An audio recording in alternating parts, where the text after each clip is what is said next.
For more on this, I'm joined by Abu Eqtaish in Ramallah in the occupied West Bank. He's an Accountability Program Director at Defense for Children International Palestine. Thank you so much for speaking to us on this news hour.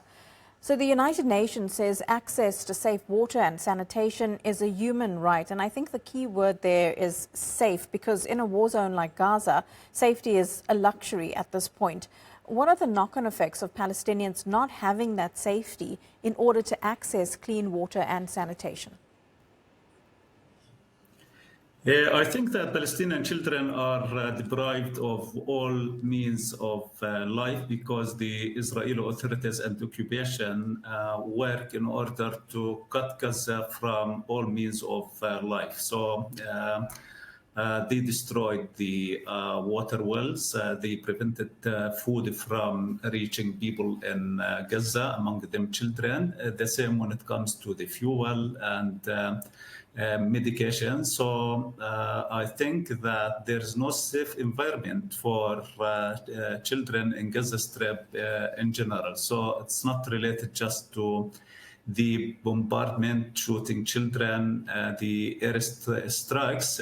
Now it's more about being killed or died as a result of starvation, the lack of food, the lack of medication, and the lack of water. We are in contact with our colleagues in Gaza who collected information about the suffering of children. They inform us about stories that children may walk for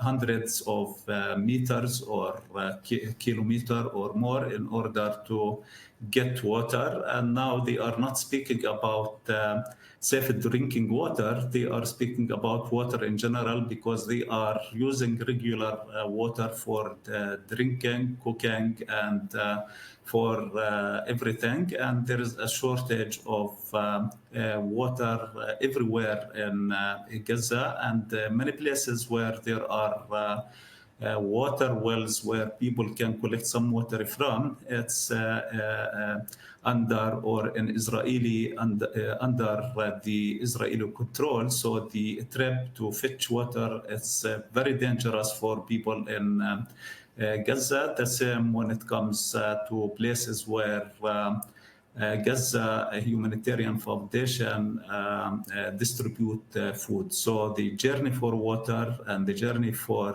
food, it's a very risky journey for Palestinians who are living in Gaza. Here it's important to note that all these actions are deliberate. So it's I'm also just wondering the long-term impact that this is going to have on Palestinian children in Gaza, not just the physical impact, of course, because it's not just water they don't have, it's also food, and the starvation and the famine is taking its toll.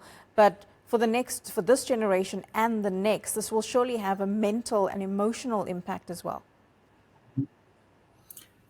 We did a report about the impact of starvation on Gaza's children. So the impact will be direct, and it would be in the long run, and it would be in the form of physical, psychological, cognitive impact on Palestinian children who are living suffering now in Gaza as a result of the lack of everything, of water, food, medication. So many children who were injured were amputated because there are no enough medication for them. The same when it comes to getting proper food for children. And now almost 100 Palestinian children were killed as a result of the starvation, and the impact is severer on the survived children on all levels, whether psychological, physical, or cognitive impact that this catastrophe may have on them in the near and far future. Thank you so much for breaking that all down for us. Abu Eqtaish in Ramallah. Appreciate it.